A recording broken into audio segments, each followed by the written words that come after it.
I'm Kyle Logue. I'm a professor at the University of Michigan Law School, and I have with me two other professors at the law school, Bryce Pilz, who is in the back seat. He will be backseat driving, and Dan Crane, who is sitting in the passenger seat. And we're going to drive around a bit in Ann Arbor and talk a little bit about autonomous vehicles. And so I'm going to start out here and try to avoid having an accident.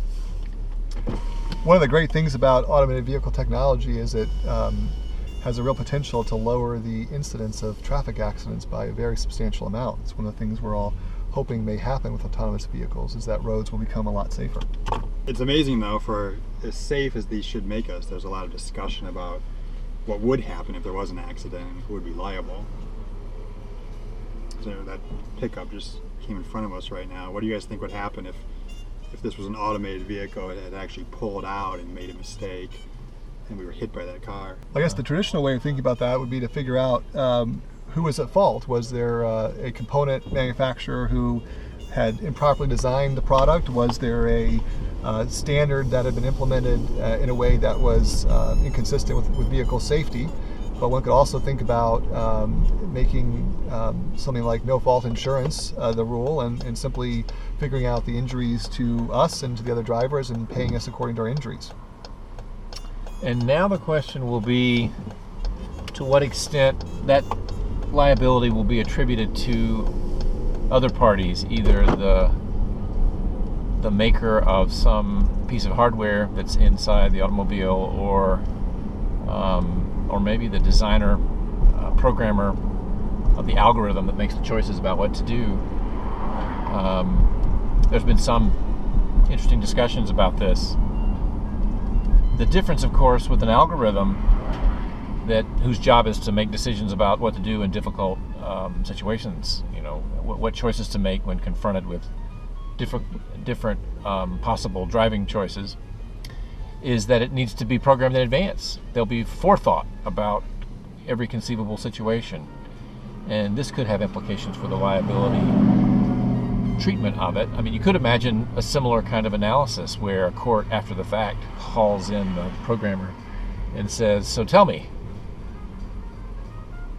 why did you program this automobile to make this choice, to run over that one person and avoid those two people on the other side? And the programmer would have to justify it. Or we might instead have a regulator that gets involved in some of those choices before the automobile goes to market. These pauses that you hear from me from time to time are the kind of thing that a human driver must do when he is actually driving an automobile. So do we have good precedent or good analogies from other areas of law where courts have decided about whether automated processes can give rise to liability for firms that just implement standards that are designed by others? The best analogy I can think of are to autopilots, programs that are a part of flight technology, and it is possible for an autopilot company to be held liable for a defectively designed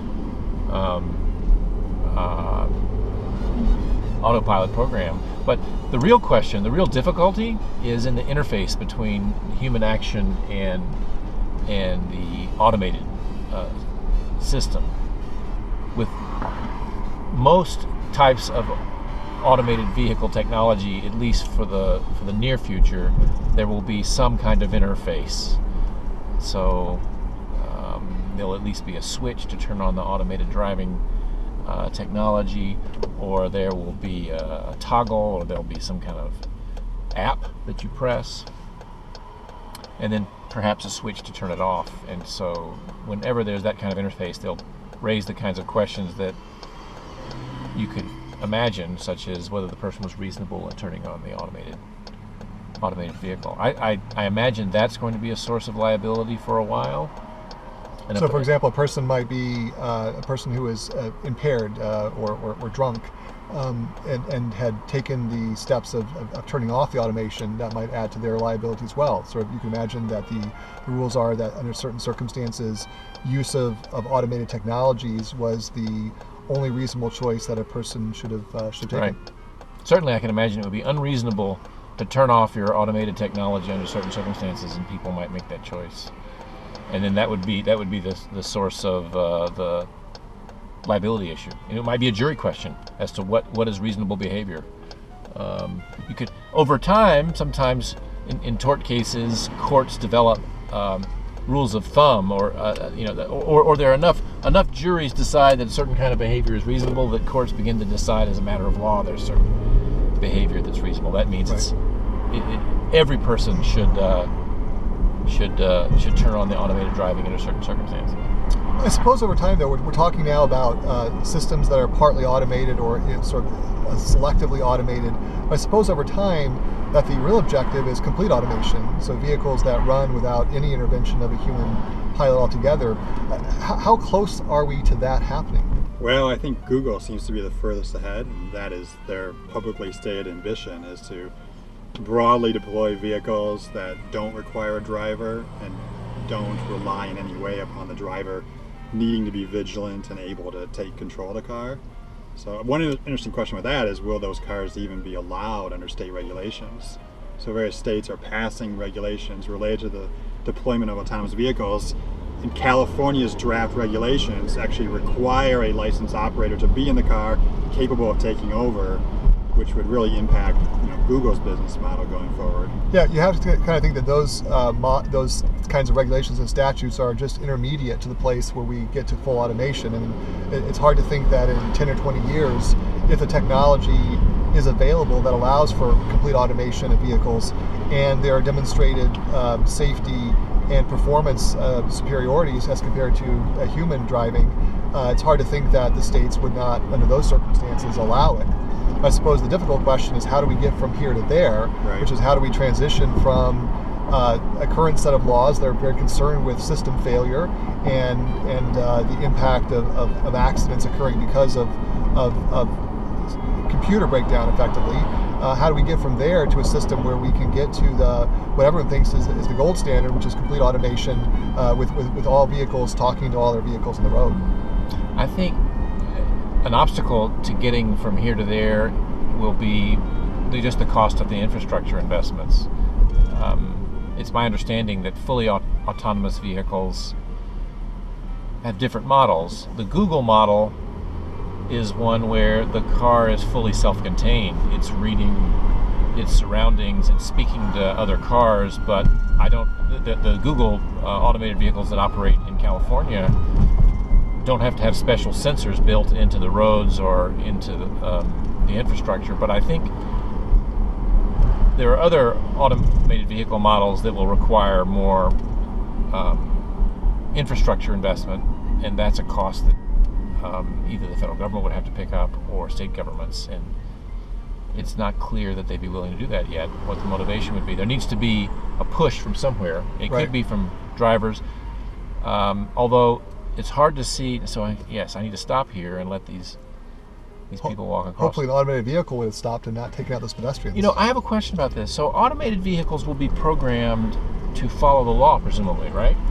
We hope so. Okay, but let's talk about what the law is. So the law says drive 25, let's say the speed limit on this road is 25 miles an hour. That's the posted speed limit. Actually, it's 30 miles an hour. But what if every car on the road drives 35 miles an hour? There are places like that all over the country. Will the automated vehicle follow the posted rule, or will it follow the rule that people actually follow? And if it follows just the posted rule, won't automated vehicles pose a risk? Sort of like an old grandpa driving on the road, following the speed limit when everyone else is going 20 miles over. Exactly. I'm worried about old grandpa automated vehicles putting around town. But presumably this is something that could be built into the algorithm. That is, the algorithm could have some judgment built into it about how fast to go. Right. Well, this also goes to the distinction we were talking about before between vehicle-to-road and vehicle-to-vehicle automation. Eventually, if we get to a place where there's complete vehicle-to-vehicle automation, then every car will presumably be on the same network or grid, and then in some sense every vehicle's speed and movements will be controlled sort of in a mutual interdependence.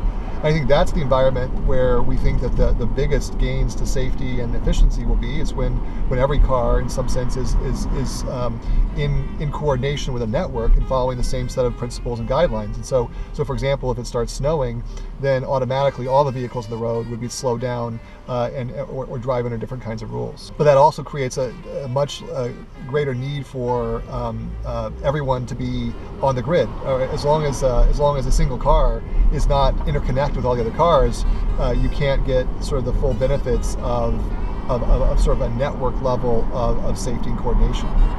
Yeah, I think you definitely see network effects here where the value of the system will increase exponentially once you get a critical mass of people on it and eventually everyone on it. So is the idea that you could change your plans about where you're going? So let's say I pre-programmed in where I wanted to go, and then I get a phone call from my daughter who needs me to pick something up at the store. Do I then somehow tell the computer that I need to make a pit stop and it will adjust? I think just like currently, any kind of online directions program will readjust if you go the wrong way. The computer would readjust you to wherever you wanted to go. I do think lots of people are really concerned about the privacy and security implications of what we were describing before, which is sort of an Orwellian world where there's a single big brother computer that's routing all the traffic on the road. You sort of think about the loss of privacy and the fact that everywhere you go will be tracked even more than your cell phone currently tracks it, or the fact that the government will at that point obtain, or some industry will obtain the ability to control people's movements and maybe allow rich people or privileged people to take the fast lane and other people are sort of automatically routed to the slow lane, or what happens if someone is able to hack the system and track where you are or put you in danger. So as much as there's lots of optimism around the potential for vehicle automation to dramatically improve safety and efficiency of transportation, there also are very serious fears about losses of security and privacy. Yeah, the cybersecurity risks are pretty interesting because I think there's a lot of focus now on the cybersecurity risks of our critical infrastructure. And obviously a sophisticated transportation network of vehicles would be about as critical as they come. And it certainly seems there's no way to guarantee that you're free of risk from a cybersecurity perspective. So the question then is, how big is the liability and how can these companies insure against it? One interesting thing, I think, the FTC has historically been the enforcement agency for these data breaches, and there hasn't been too many successful private causes of action, but I wonder if that'll change where you start to have real property damage or physical injury from a cyber attack, and you may see more of these private causes of action because it's easier to get standing and to plead real injury. Right. Well, this also goes to the question of the overall regulatory structure of this. Will this be controlled at a state-by-state level, or ultimately, if we're really talking about a completely networked transportation system, then one can imagine there could be a central federal regulator like NHTSA that would specify the rules not only of the safety protocols and the interoperability protocols, but also would have some kind of control over a regulatory control over the security and privacy issues. But that really does raise the Big Brother picture in a kind of a scary way to lots of people, which is the idea that for this to work comprehensively, you'd have to have a single agency or entity controlling the entire apparatus. And I think in the plans so far in some of the NHTSA documents, it talks about some of the privacy and security measures for a V2V system. And while there's going to be a lot of information flowing from vehicles to one another, there's going to be this basic safety message that's transmitted 10 times per second. They've set it up so that they won't be able to tie the information in that message to the identity of a particular vehicle. They won't be able to track it to the VIN, even though they'll know it's coming from the same vehicle. So how will they know if you're speeding? Well, because they would know that vehicle A is just traveling at this speed and that violates the speed limit, but they wouldn't be able to say that vehicle A is owned by this person. Now, whether that can be breached and a cyber attacker could get past that, that's an interesting question. Another set of questions that gets raised is what would be the responsibility of the car owner with respect to updating the technology. Ideally, there would be automatic downloads of any patches to software problems, like Tesla already does. Tesla does with their cars now. So that would be the ideal situation. But there might also be things that the driver needs to do to maintain the system. And failure to maintain would also be a source of liability potentially if the driver doesn't do what they need to do. Yeah, I think I read it to date on recalls, even when it's critical safety related equipment, the rate of people actually bringing their vehicles is amazingly low. So it'd be interesting how they handle it for something like this, where it's critical that people actually keep their software up to date and keep a stock of replenished digital certificates for the cybersecurity management system. I just made a judgment not to run over that squirrel. Ran right in front alive. of me. The squirrel, and the car behind me almost ran into my rear bumper. I would say he was following me too closely. It's interesting to think about whether roadkill will be diminished in this brave new world of ours. Whether the algorithms will take as much care of squirrels and rabbits and deer as of people. Well, there has been a suggestion that we should also fully automate wildlife with chips. With chips and the whole thing. That way, it does require more computing power and more sophisticated algorithms, but it is good for animal rights and safety, I suppose. I could see it being a product you pay for your dog or cat. Right. I wonder how all of this links together with insurance.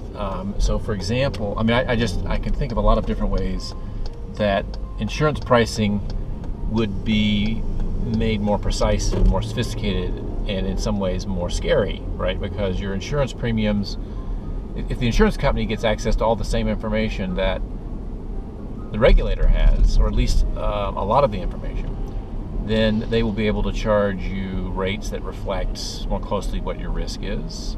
And of course, if the car is doing all the driving for itself, like it's making the choices, then the rates among all the cars will be similar in terms of each of them has the same algorithm. So it's like there would be no insurance premium differentiation among people based on their judgment as a driver, as there currently is. You have proxies for driving judgment. But there would be differentiation based on where you go. The neighborhood you live in, number of miles, how many years exactly. Those kinds of things would become. And one could imagine a world where the overall cost of accidents goes down dramatically. If again we realize the safety benefits of automation, and yet the potential for discrimination in terms of insurance goes up. And this sort of raises a classic kind of regulatory question, which is if everyone's made better off, but some people are comparatively made worse off as compared to other people, what's the right regulatory set of interventions? And I'm wondering if the insurance companies under this scenario could be involved in helping encourage people to make whatever updates they need to make. That is, the insurance company could actually be made aware that your car is not up to date. Like currently, for example, your homeowner's insurer can make inspections on your house and suggest changes to make things safer. But that usually only happens when you first buy your homeowner's insurance policy. They might send someone out to inspect your house. If you had constant connection between your insurer and your automobile, they could send you notices that you need to make the following updates. Right. And in fact, they could incentivize you to do it, because if you don't make the particular updates or repairs, they raise your premium. Your premium goes up a little bit. My dad just heard me say that, and he's very nervous about the insurance company having that much knowledge. Well, one question is ultimately in the long run, do we think that people will continue to own their own cars, or will automation lead to sort of an Uber model for all transportation, where people will sort of not feel a need to own their own vehicle anymore and simply use a mobile app of some kind or whatever device you have at that time to hail a vehicle that will come driverless to the curbside wherever you are and take you where you want to go and drop you off, and that could really change not only the way we drive and the way we get around, but also living patterns, working patterns. I mean, that sort of potential for these things in the long run to sort of significantly change and disrupt the way people live and work and buy products is significant.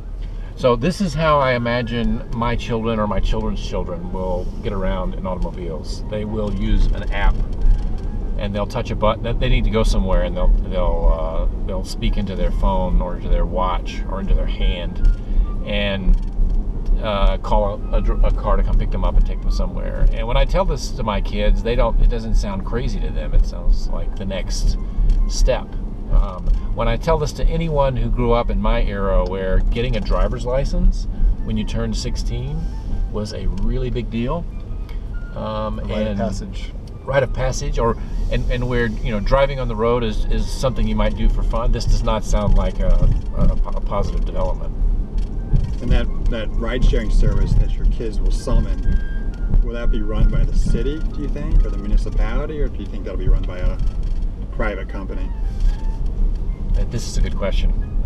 It seems like if we really do start to go to this car-sharing model, that cities would perhaps have the greatest interest in deploying this in their municipality and controlling how it's run. Well, they certainly, we already have the contests between cab companies, which are regulated and licensed by the cities, or corporations that are run by the cities, competing with Uber and Lyft. And so this is I would get really nervous if we ended up with sort of a monopoly provider of the service. I think one of the great benefits of Uber and Lyft and others has been the introduction of price competition and competition and innovation as well for how transportation is served. And I think in the long run, although there might be obvious efficiencies to having a centralized system, that we also need to keep just track of the need to have some kind of competition in the market occurring, so that we'll continue to get the benefits of lower prices and innovation. I'm noticing up ahead a beer store, and it reminds me of a question I had. If cars are fully automated, would we change the rules about driving under the influence of alcohol, or would? Yeah, I think so, because you wouldn't be driving anymore. You'd be like a passenger, and of course today we don't allow open alcohol cans in cars, but that's because of the risk that the driver would become either inebriated or distracted by someone who's inebriated. But great thing about a computer does not get drunk. And so if really we're talking about full automation, then it's hard to see why you shouldn't be allowed to drink in your car. But riding Amtrak. Exactly. But in the intermediate case of automation, where there's still some human interface, the drinking creates the that'll create a risk that because someone could get drunk and take over the car and then do bad things. I feel like my kids would find an advantage to being able to check their Instagram and Snapchat while they're riding in the car.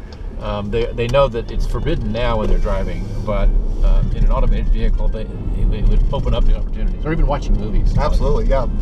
Well, it is interesting what percentage of the population will feel that automation is a loss of the kind of autonomy and sort of the traditional American romance with the road and the vehicle, and what percentage of the population will think this is just an undifferentiated good thing. Well, we were able to make the trip without incident.